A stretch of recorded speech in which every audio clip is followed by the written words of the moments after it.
If you work in university maintenance, Granger considers you an MVP because your playbook ensures your arena is always ready for tip-off.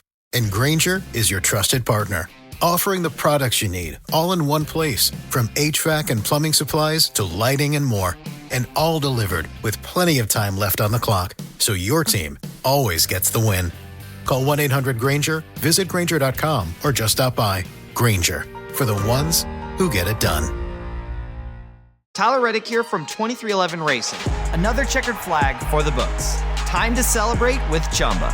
Jump in at ChumbaCasino.com. Let's Chumba. No purchase necessary. VGW Group. Void where prohibited by law. See T&Cs. 21 plus. Sponsored by Chumba Casino.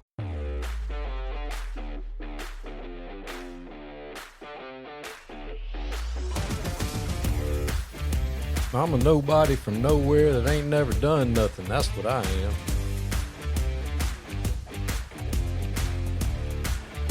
An old head. These young coaches, I tell you what, I can't figure these jokers out. They got a backpack on and tight something. I don't know what they're doing. They're getting on my nerves, I can tell you that. I know what ain't in the backpack. A string and a let me paint that line for you. That ain't in there. That's for sure.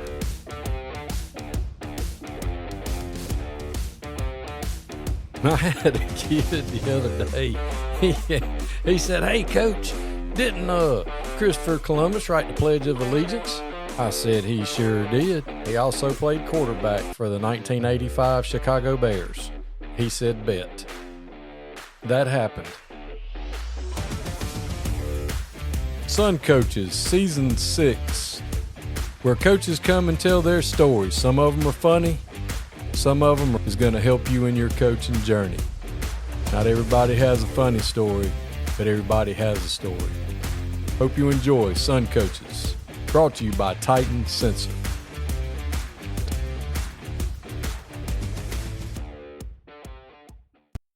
Sun Coaches is proud to partner with Titan Sensor for Seasons 6 and 7. Titan is made in the USA, proudly founded and based in Texas. When you connect with Titan, you are not alone. You can collaborate and share templates with other coaches across the country to build reports and foster competition. Used by programs such as State 6A Georgia State champion Grayson High School, Titan can tailor a package to fit your needs. The eye in the sky never lies. Improve your team's performance with Titan. Welcome to Sun Coaches Podcast, Season 6, and today I'm joined by the head coach of the Etowah Eagles, Coach Brett Vavra. Thanks for being on with me. Coach, I appreciate you having me on. It's an honor. Well, Coach, where did you actually grow up and go to high school and all that kind of good stuff? Yep. I grew up in Marietta, Georgia. I went to Sprayberry High School, where I spent last 8 years as a head coach, and I was there for about 13 and a half years off and on. But yeah, I grew up in Marietta, and like I said, played at Sprayberry. Who was your head coach?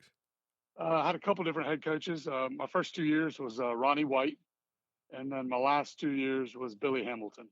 Okay. Yeah. Yep.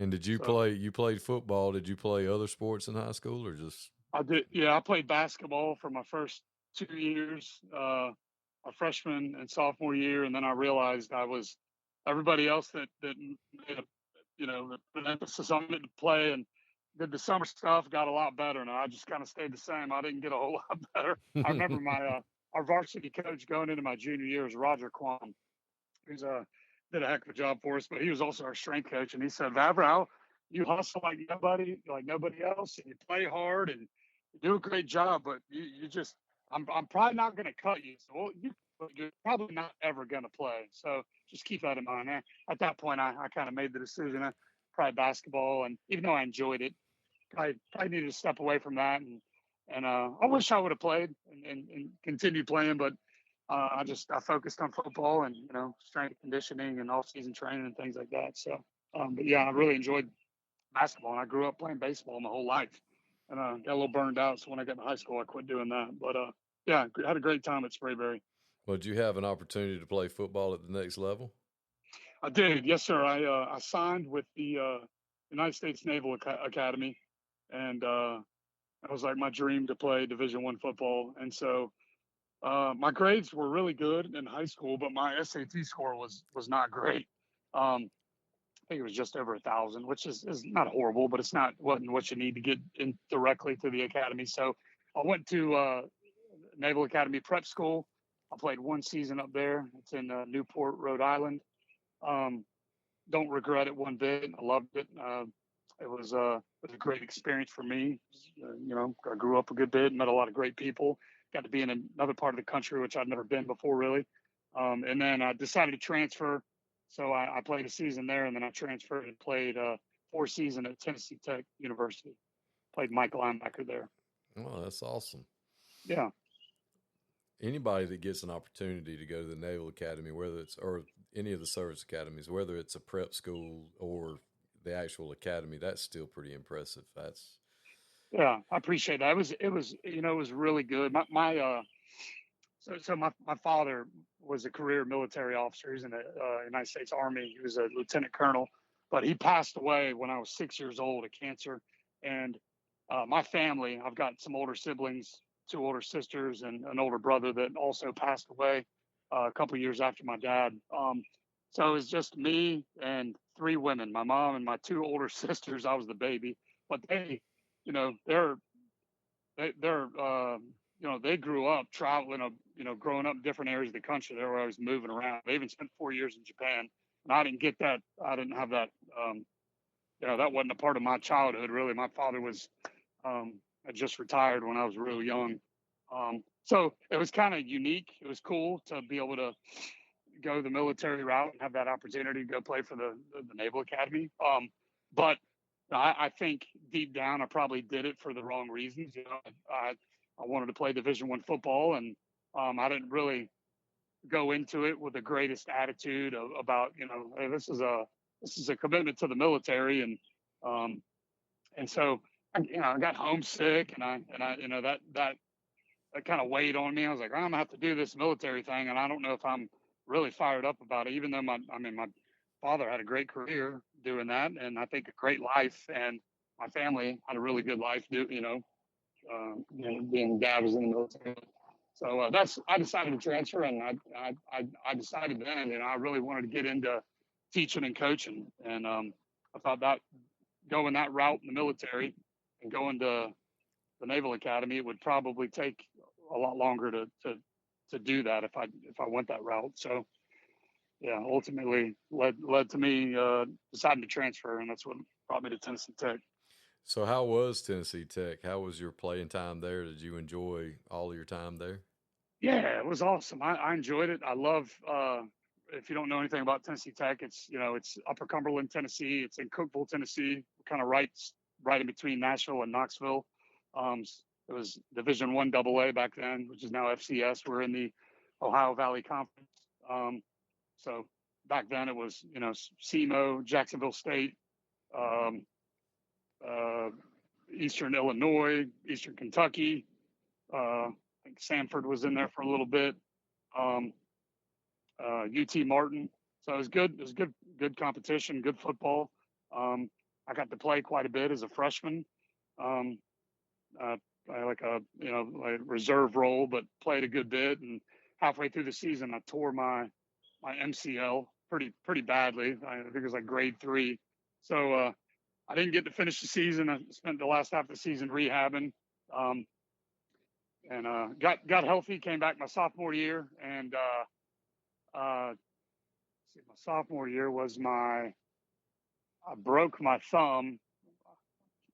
I really didn't ever play a season healthy, as you can imagine, playing linebacker. But I had a pure dislocation of my thumb in the spring, and then broke it against Bowling Green in game 2.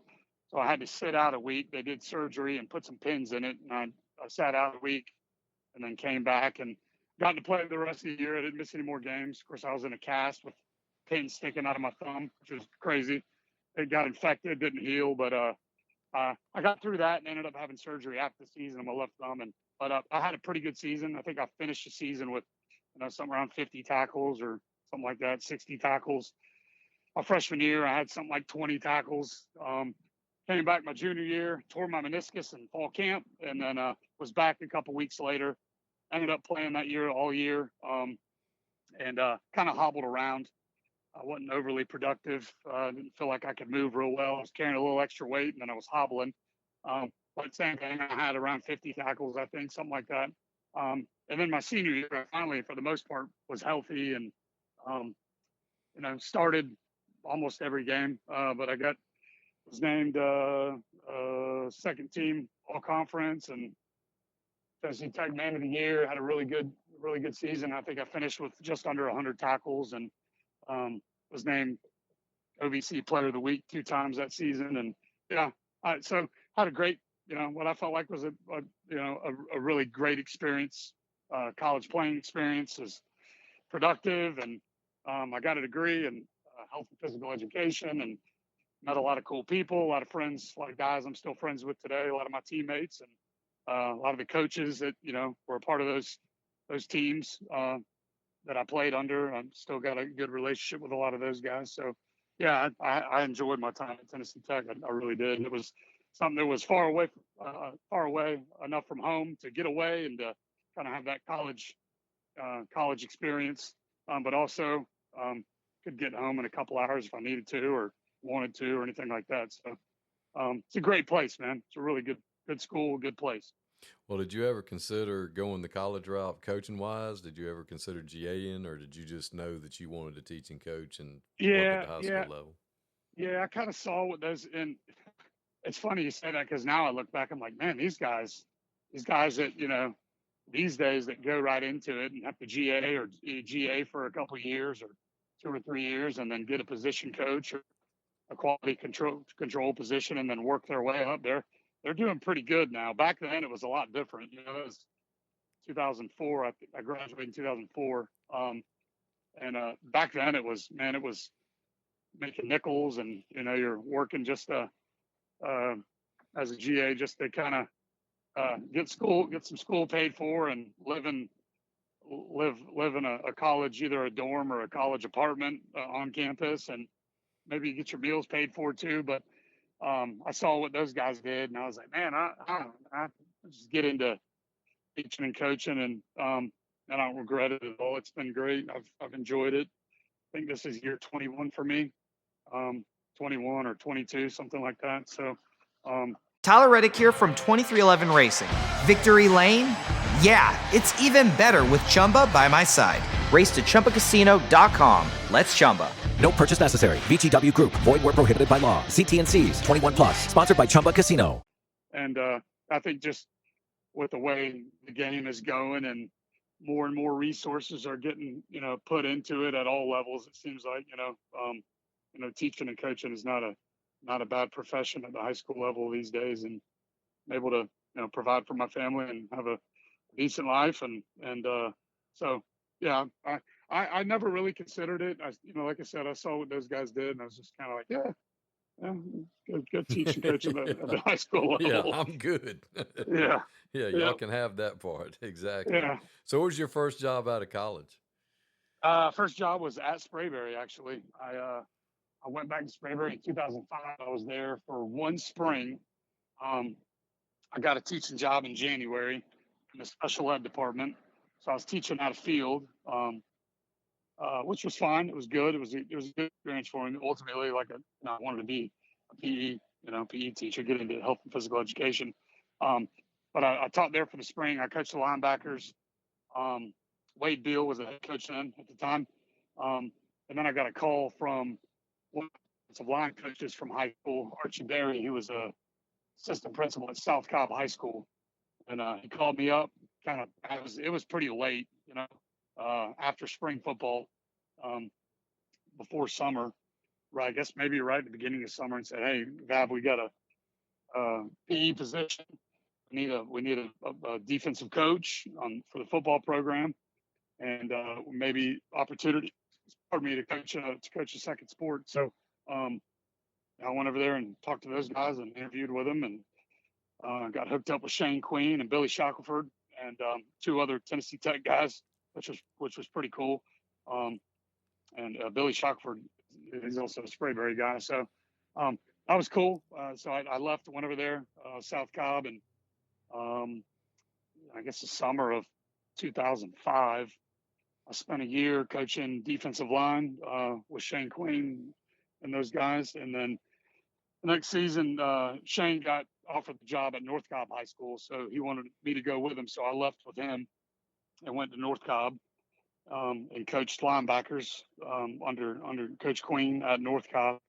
I spent a season there and was the head girls track coach. Got some good experience doing that. Got to work in the weight room with Shane and Clay Livingston. I don't know if you know Clay, but really good strength coach. I learned a lot from him and Shane both. But then Billy Shackelford got offered the job back at our alma mater at Sprayberry. So he wanted me to come with him, and I thought, man, what a cool opportunity to go back there, be in the PE department, help in the room. So there I coached track, and I was the special teams coordinator and linebackers coach. So spent 5 years there, and really enjoyed my time. Had a lot of success. I felt like we turned that program around, and I think we made the playoffs every year except for one while I was there. Won a region championship in 2008, which hadn't been done in a long, long time. But I wanted to be a coordinator, and one of our old basketball coaches who coached me when I was in high school, or at least was around part of the basketball program. He called me and said, "Yeah, we just hired a new head football coach at Etowah High School, and we're looking for a defensive coordinator. Are you interested?" So I came over to Etowah and interviewed with Dave Savela, and ended up getting the job, and spent 5 years there as the defensive coordinator and head track coach and head strength coach. And once again, a lot of good success. Learned a lot from Coach Savela and how to run a program, and felt like they were pretty good when he took that job. Bill Stewart, I think did a great job with that program. So it was just trying to keep us on the map and maybe try to take it to the next level. And we were 4-6 that first season, which wasn't great. Then the next year, 6-5, lost in the first round of Norcross, so I think ended up winning it that year in 2013. And then 2014, made a little run and got to the state semifinals, which was really, really cool. That was really cool to be a part of that team. So made playoffs the next couple of years, finished that, and then I got my first opportunity to be a head coach back at Sprayberry. So that's where I've been the last 8 years, and I wouldn't trade it for a minute, man. I loved my time there. It was, great to be a part of turning that program around, which we felt like we did, and went 11-2 last year, won a region championship, got to the state quarterfinals, ran into a buzzsaw at Lee County, which was tough, but I just really enjoyed my time. It was really hard to make a move and take this job, but I enjoying it so far. So what was it like as your first head coaching job being at your alma mater? Yeah, it was, man, it was, I mean, you'd worked there before, so, I worked there yeah.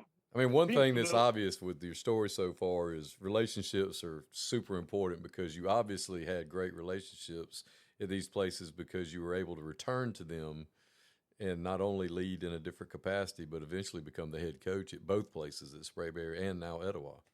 Yes, sir. Yeah, I mean, to me, that's what this business is about relationships, developing kids, and, building relationships, not only with the kids, but with, your admin, your faculty, support staff, your parents, all of that. That's a huge part. And that's why I do this. I'm a people person by nature, and I really enjoy that part, and that's why I got into this profession. But kind of back to your question about what it was like to take over at my alma mater, my first second. It was a whirlwind, man. I didn't know what the heck I was doing. You really don't. You feel like you're supposed to know what you're doing because you've been around guys that do it the right way and you learn from them. But you really don't ever know until you're doing it. You're kind of thrown into it, and there's a lot of stuff that you don't think about, and there's a lot of stuff that comes up. And it's funny because I didn't ever really see myself becoming a head coach. I always thought of myself as more of like I'm a doer, man. You give me a job, I'm going to get it done, and I'm going to work my tail off to get it done. And creativity and kind of, I've always felt like I was pretty organized, but not to the degree that probably needed to be as a head coach. But I always looked at myself as I'm going to be a great assistant. I'm going to be maybe a defensive coordinator and run the defense and do a great job of that, and I'll be fine with that. But when this opportunity came at me at the time, I was like, man, I'd be an idiot to at least hear him out and go, take the interview and see how it goes. And then it just kind of happened. So definitely you feel like you're ready, but you realize quickly you're not until you're doing it. Oh, absolutely. So, I was a lot of learning along the way. Oh yeah, I was talking to one of our young coaches today, and I wasn't like, proselytizing to him or wasn't trying to. It just happened to be natural conversation, and we were talking about feeding the kids because one of the kids had come back with lunch, and it wasn't much. School lunch is. It's just not a lot. Yeah. And he was like, "Man, this is terrible. I can't believe this is all the food y'all get." So we started talking about the cost of feeding and getting the nutrition in these athletes that we need to get into them. And I said, well, that's why fundraising is so important, because that's something extra that has to be paid for. And the more we delved into it, the more I could see the look on his face, like that has never crossed his mind. Never. And I said, see, and that's yet another reason I'm not interested in being a head coach, because there's so much more to it. And the huddle was on the smart board behind me, and I turned around and said, when you're the head coach, you can't do this all the time. Yeah. You're doing more of the other. Yeah. And I was like, I just want to do this. I just want a position group and leave me alone. Yeah. I don't want to worry about how they're getting fed. Are they getting fed? That stuff's important and it needs to be done. But that's things that I don't really want to have to think about. Yeah. But when you're head coach, that's stuff you have to think about. And I could tell by the look on his face that it never crossed his mind. Yeah. And I'm like, yeah, man, that's just a little part of it. But that first year, so you go in, you'd been there before, you played there, you graduated from there. So what did you go in with, your philosophy and your vision, and what did you sell them on? Hey, this is what we're going to do, and this is how we're going to run the program.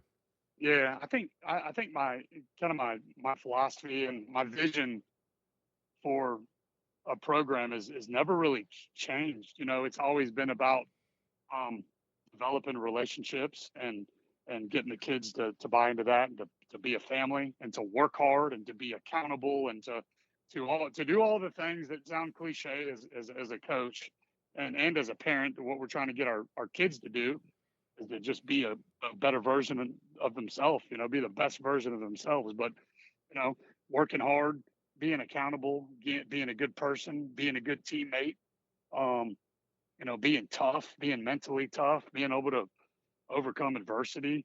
And those are the things that we just challenge them with every single day and preach to them every single day. And we modeled it in the way that we behaved as a coaching staff. And it wasn't perfect by any stretch of the means. It was not, but it took some time to kind of change the mentality of those kids. We were super, super raw and super young when I got there. We had, I think, 12 seniors on the team my first season, and 4 of them did not make it. So we ended up the season with, I think, 8 seniors, something like that. So we were really just really inexperienced. And I've always said this, like, there is no substitute for Friday night experience. You can't really manufacture it. It's hard to manufacture in practice, although that's the goal. It's hard to manufacture on a Thursday just because things are so slow. But I said we were pretty inexperienced. We went 2-8, but like over time, that next year we were in Coach, I mean, we were in I'm talking a. Hello, it is Ryan, and we could all use an extra bright spot in our day, couldn't we? Just to make up for things like sitting in traffic, doing the dishes, counting your steps, all the mundane stuff. That is why I'm such a big fan of Chumba Casino. Chumba Casino has all your favorite social casino-style games that you can play for free anytime, anywhere with daily bonuses. So sign up now at ChumbaCasino.com. That's ChumbaCasino.com. No purchase necessary. VGW Group. Void where prohibited by law. 21 plus. Terms and conditions apply. Brutal region, and I think it was in there. Dalton was in there, Sequoia, Creekview, Alatoona, Harrison. I mean, one year Harrison, like the same region. The next year, we finished third in the region, behind Alatoona and Harrison. It was Harrison 1 seed, Alatoona 2 seed. We were the 3 seed, and Alatoona and Harrison played for the state championship that year. It's like, golly, it was a gauntlet. So that first season we were 2-8, but second season we only won one more game, but we were so close. We were just knocking on the door of about 4 more wins. I think we lost 5 games by a touchdown or less, by 1 score. And so that was tough to try to keep the morale up, keep the parents, positive and the kids positive, because, it's hard to tell your kids like, well, we're so close, it's just like they're trying to tell them there's no such things as moral victories. But in reality, it's like we're a really good football team. We just couldn't, we were having trouble finding a way to finish games and against really good football teams. So, I think that was kind of the struggle in year 2. And then in year 3, we won 6 games and finally got to the playoffs, which hadn't been done in a long time there. I can't remember what year prior to that they got to the playoffs. I think it was like maybe 2011. Yeah, I think 2011 they were in the playoffs, and I don't know if they had been since then, since 2019. So 8-year stretch of not going to the playoffs. So we finally got back to the playoffs, and we lost to Lanier by 1 point, lost 15-14, I think it was, in the first round. So, but it's definitely something to build on. And so we, had a couple 6-win seasons, and we just felt like, this is like we were trying to get over the hump, and it was tough to get over that hump. And last year we finally were able to do it. Win 11 games, his best season in school history, and get to the quarterfinals and win a region championship, which hadn't been done since 2008. Last time I was an assistant there. So awesome season. Really proud of the kids and coaching staff and just the parents and everybody involved. It was really special to be a part of. So when you got there, was establishing the weight room culture, was that something that was a big part of getting everything how you wanted it? Yes, absolutely. As a weight room guy, I know how important that is. I know that you can, I feel like you can build, obviously the strength, but physical toughness, the mental toughness, the discipline, just a way of doing things. I kind of felt like, when we got there, wasn't as much emphasis on it as I would have liked. And so that was we were able to get all of our kids in one period, which was great. Really awesome by our administrative team to help us with that. We got all our kids in third block weight training. We're on block schedule there, which was awesome, Coach, because I'm sure you've been doing this a long, long time. Like the difference between a regular bell schedule with 50 minutes and a block schedule where you got an hour and a half. And in this case, we had lunch during third block too, so it was really a 2-hour period. So it was awesome. We could get a lot of stuff done in that chunk of time. But yeah, definitely the weight room is one of the foundations of building a successful program. And so that was one of the big things we had to change for sure. So you transitioned back to Etowah this year, and you're going back to somewhere where you've been, and they've had success in the past, and you had success when you were there as a coordinator. So what was the draw to go back to Etowah as the head coach? Yeah. Oh man. Tell you what, it was a really hard decision. But part of the draw was, the history that I have there, just being a part of it, being familiar with the school, um, being familiar with the community. I really felt like I feel like I know what it takes um, to be successful here at Etowah. Um, I also 2.5 years ago I moved up to Woodstock. My family and my wife and I had a son. I got a 4-year-old, and so we're a family of 5. And we kind of outgrew our old house, and we were looking. It's like, man, we need a big house. We're up to our eyeballs and stuff. Our dining room quickly became my wife's office / dining room / storage room / Grayson's playroom, and we're like, man, we, we don't we have no room for anything. We don't have, we didn't have an extra bedroom. I was like, we had family come over and stay, or my mom come over and stay with us. She had nowhere to stay. It was like sleep on the couch, and so we outgrew our house, and we were looking, and kind of looking in Marietta area, kind of around Sprayberry, around Pope, around Lassiter, and really couldn't find anything. And then we found a house up here in Woodstock. It's Town Lake Hills East, which is a pretty awesome community. And we found it, and fell in love with the house, and ended up moving up here 2.5 years ago. So I live in this community, and I have a daughter. She's 15 years old. She goes to Etowah High School. So the 4-minute drive, plus my history there, plus Robert Horn, who's the principal, who I worked with in the past. He was our offensive coordinator at Sprayberry back when I was an assistant there, and coached quarterbacks. He's the principal. He's been there this is coming up on year 9. So have a history with him. Work together with him, and so kind of all that combined, just kind of felt like the right time. I had to kind of look at it as a long-term, big picture decision for my family and for myself, and this felt like the right move. So it's always a little scary when there's change, but I also feel like to grow as a person and to grow as a coach, get out of your comfort zone a little bit. Change is important. So that's why I made that decision. Awesome. So were you able to do a spring this year?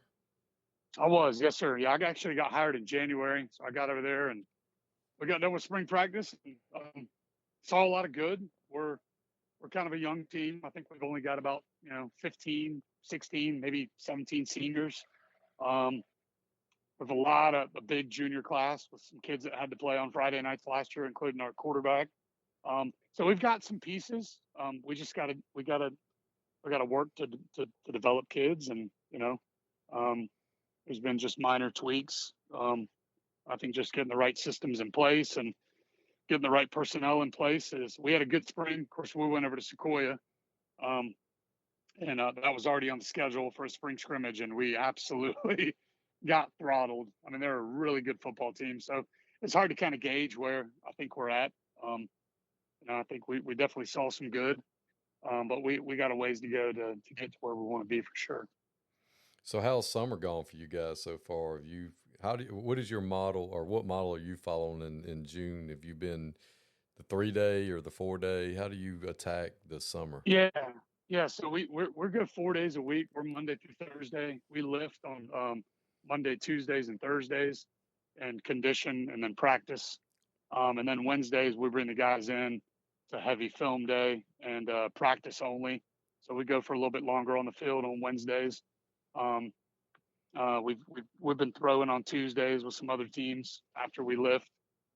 So it's not a full practice on Tuesdays because of that 7-on-7. But so that's the model we've been following.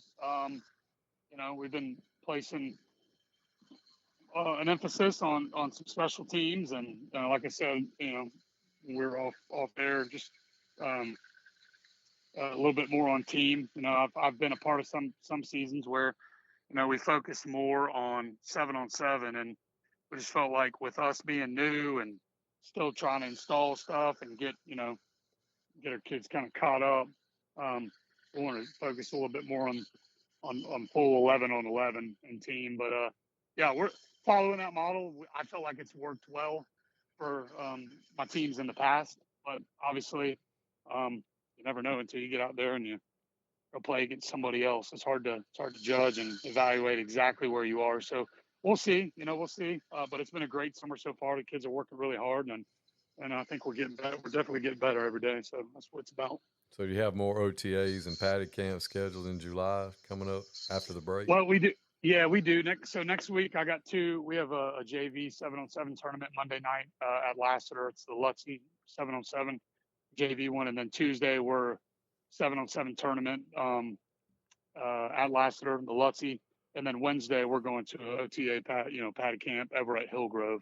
So matched up against some pretty good teams there. So it's gonna be good for us. Good evaluation, get some good film, and just we've kind of changed a little bit of our personnel the last week or two, and getting some film on those guys and full pads, and going inside drill and 7-on-7 and team is going to be good. So I'm looking forward to that.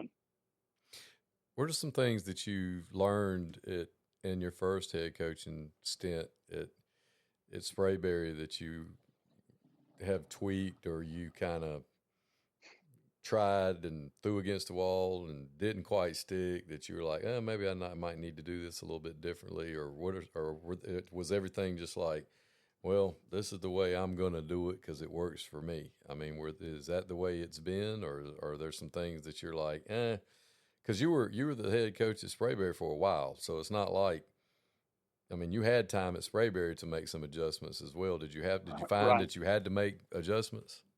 Yeah, I mean, I think every year we're making adjustments. Every week. It's not like we wholesale change things, but that's one of the things I felt like first, in my opinion, the most important thing is to surround yourself with guys that are doing it for the right reasons, and that are you got a great relationship with, you enjoy working with, and that are competent and are knowledgeable and are hardworking. And so I really believe, I've been a part of staffs where it's like, man, this guy might not be pulling his weight, or that guy might not be pulling his weight. And you do have to take the good with the bad sometimes. I've always said that when you're hiring staff, if the good outweighs the bad, then they're worth having a part of your staff. That brings something to the table. And so you got to have guys on your staff that, they take initiative, and that, like I said, are doing it for the right reasons. And I felt like I've been very, very fortunate over my the 8 years at Sprayberry. And like I said, it wasn't always perfect. You had to kind of tweak that. So there was some minor turnover on staffs year to year, not a ton, but a little bit. And it's going to be like that forever, I'm sure.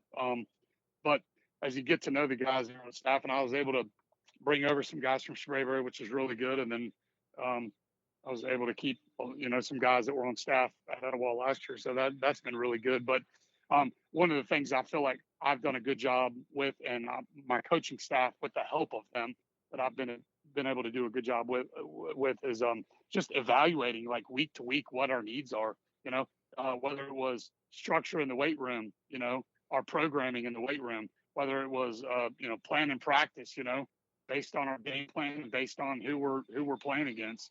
You don't have to be. I think as coaches we get really married to a routine, and you kind of get, oh, this is how I do things, and this is the way I always done things, so this is the way I'm doing them. You get a little stubborn, and I think you got to figure out what works best for your kids and the program that you're in, and not be married to just doing things a certain way. So when it comes to, like I said, practice structure and the way we, one of the biggest things, like, for instance, like, all right, how many two-way players are you going to have? All right, how do we structure practice to get guys reps on both sides of the ball if you're going to have guys play on both sides of the ball? What's the best way to do that? What's the most efficient way to get the most out of our practice time and not be out here for 4 hours and having two separate practices? What's the best way to do that? So, things like that are things you're going to have to think through. Like, also just evaluating, all right, what's most important for this season? Another example is it more important right now for this football team to to get as tough as we possibly can be, and not really worry as much about injuries. Like, do we need to worry about injuries, or are some of the guys so important that we can't get them injured? So we need to structure practice a way that's going to, allow us to do that and, refrain from getting injured. Obviously, injuries are part of the game, but so I think over the course of 8 years, that's something that I've learned, and I think we've gotten pretty good at, having discussions and staff meetings and getting other guys' input and just making those changes as necessary, if that makes sense. So, yeah, I don't know if that answers the question or makes sense, but no, it makes perfect sense. I was yeah. a lot of the questions I asked, I know what you're probably going to say. I like Yeah. you guys to share with other coaches, especially younger guys, like give them ideas about, hey, these are things that you need to think about, from experienced guys like yourself that have been in and Sure. that can tell them, hey, it's a living and breathing thing. Don't get stuck in, because I'm an old guy and I know what I like and I know, but that doesn't necessarily mean I'm not willing to, I'm learning new stuff every day. And I like, I see stuff and now I look back on things. I'm like, man, why did we do that? Or, or why are we doing this just because it's the way we've all, or why, we had this discussion today on the way to our 7-on-7. I was like, I remember I was at the very, very tail end of when, 7mm was getting converted to VCRs. And I remember when VHS tapes were being, VCRs were being stacked on top of each other for you to make dub copies for the whole staff. And I remember, when we were converting those to DVDs and DVDs to digital. And now that we have, Huddle and, whatever software program you're using, there's no excuse in it taking all day on a Sunday to meet. Yeah. I mean, there's just not. The only reason you're doing it is to say that I'm outworking the other guy. I mean, it is ridiculous. If everybody's doing what they're supposed to do on Saturdays and tagging it and doing what the thing does it for you. I mean, it's not like the old days where we had to actually draw it and then go back in and figure out the tendencies by hand. And you had to write everything down on a piece of notebook paper, everything, all your notes and everything. Yes. Yeah. You don't have to do that anymore. It doesn't take that long anymore, and it shouldn't take that long anymore. But I mean, just things like that. And then, just different parts of practice that you're like, well, we really don't need that because we've got the kids have that, but we're struggling with this. So why don't we just take that piece out and, do what they need, They know they're 2s and 5s. We need to learn our 6s and 9s, it's kind of that's right. Yeah.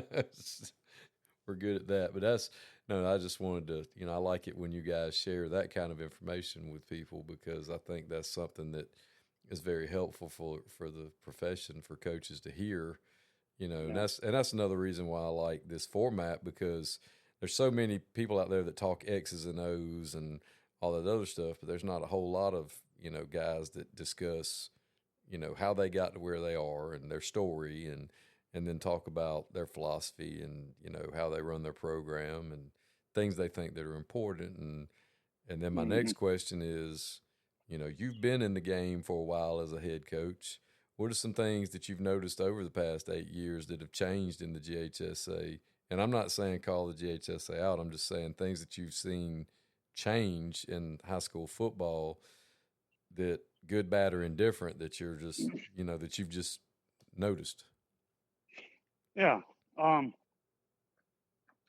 Well, I think this is probably the most common answer that you would get from most guys you talk to, but it sounds like they're going to try to get a little bit of a handle on it, but just the amount of transfers, I think, over the course of my 21 years of doing it. Especially as a Metro guy. You're a Metro guy. Yeah. Y'all see it a lot more than we do down here because if they move down here, they're going to have to move furniture. I mean, Yeah. they can't, they got to go 30, 40, 50, 60 miles to get to the next Yeah. place. Where for you guys, there's a school pretty close by Yeah, in all there's schools directions. just 1 to 2 miles apart from one another. So yeah, you're right. It's so I just don't, back when I played in high school, in the 90s, it was, there wasn't really any transferring around. I mean, people were very, very prideful of where they grew up and the school they were playing for and the brotherhood and all this stuff. And I'm not saying that doesn't exist still. It does in a lot of areas, but just over the course of time, that's become more and more prevalent, and it's been very easy for kids to just move around. And maybe the oversight on it hasn't been maybe what it needed to be. I mean, I just from experience at Sprayberry, there was one year, I'm trying to think what season it was. It was 2020, maybe the COVID year, or 21, where we lost, Coach, I think I counted like 10 plus kids left our program. And it really wasn't, one or two of them might have been for, all right, well, I'm like, we had one kid transfer to Louisiana. His parents or his mom, they moved back to Louisiana where he was from. It was a single parent home. We had another kid move in with his father. So he was with his mom. He moved in with his father to a school in Alabama. Had another kid that moved to Florida. One kid went to another school in the metro area. Another kid went to another school in the metro area. But some of it was for, all right, maybe there's a better opportunity to get recruited, they felt like, at this school than there was at the time at Sprayberry.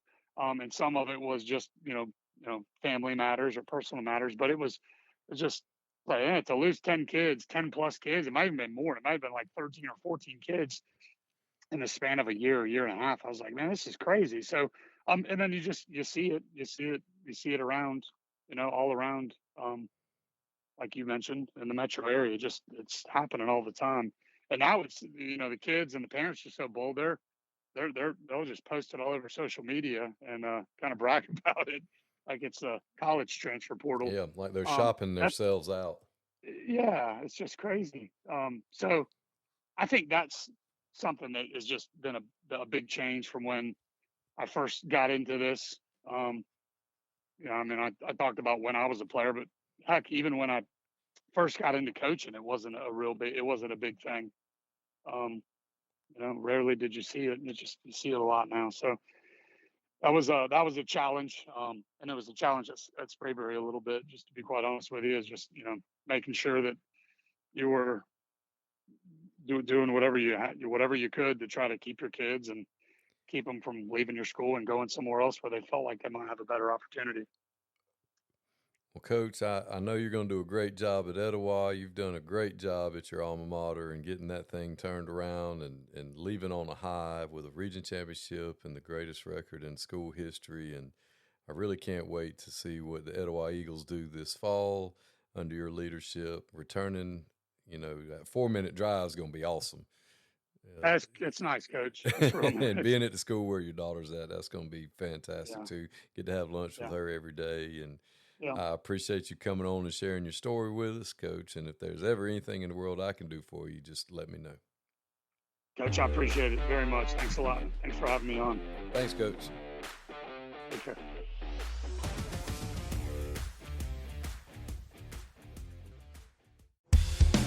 Tyler Reddick here from 2311 Racing.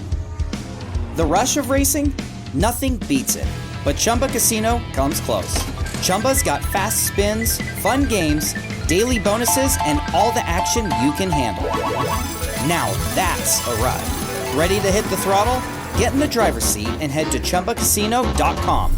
Let's Chumba. Sponsored by Chumba Casino. No purchase necessary. VGW Group. Void where prohibited by law. 21 plus. Terms and conditions apply. If you work in university maintenance, Granger considers you an MVP because your playbook ensures your arena is always ready for tip-off. And Granger is your trusted partner, offering the products you need all in one place, from HVAC and plumbing supplies to lighting and more. and all delivered with plenty of time left on the clock, so your team always gets the win. Call 1-800-GRANGER, visit Grainger.com, or just stop by. Grainger, for the ones who get it done.